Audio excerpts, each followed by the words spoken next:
જૂનાગઢ જિલ્લા પંચાયતના માનવીય અભિગમ 15 વર્ષ જૂના અકસ્માત મામલે વળતર આપવાની જાહેરાત કરવામાં આવી છે।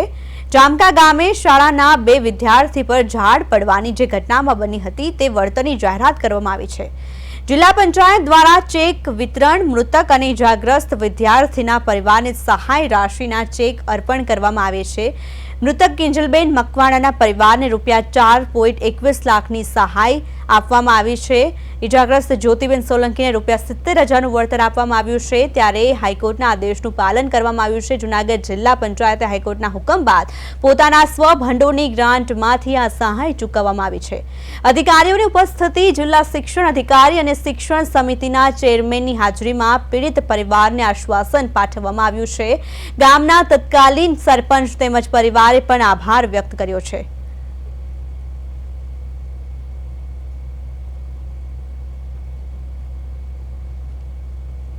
જે કિંજલબેન છે એનું મૃત્યુ પામેલા એટલે કે એમને ₹4,21,000 અને જે ઘાયલ થયા હતા જ્યાં ઝાડ પડવાથી જે જ્યોતિબેન સગનભાઈ સોલંકીને ₹70,000 એમ કરીને જિલ્લા પંચાયતની સ્વભંડોળની ગ્રાન્ટમાંથી અમારી જિલ્લા પંચાયત હસ્તક શિક્ષણ સમિતિમાંથી અમે આને ચેક વિતરણ કરીને એમને આપીએ છીએ।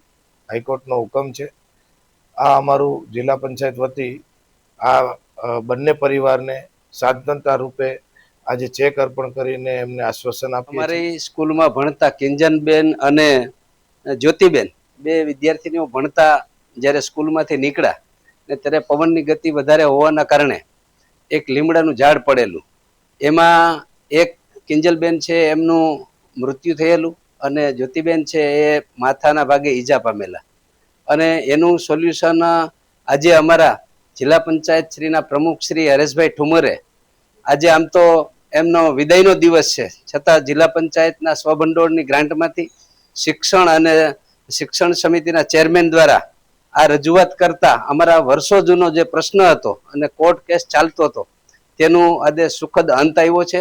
અને આજથી 15 વર્ષ પહેલા 7/7/2008 રોજ જામકા ગ્રામ પંચાયતમાં એક અકસ્માત થયેલો।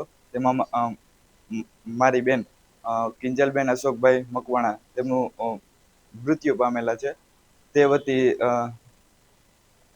જિલ્લા પંચાયતમાંથી પ્રમુખ શ્રી હરેશભાઈ ઠુમર તરફથી અમને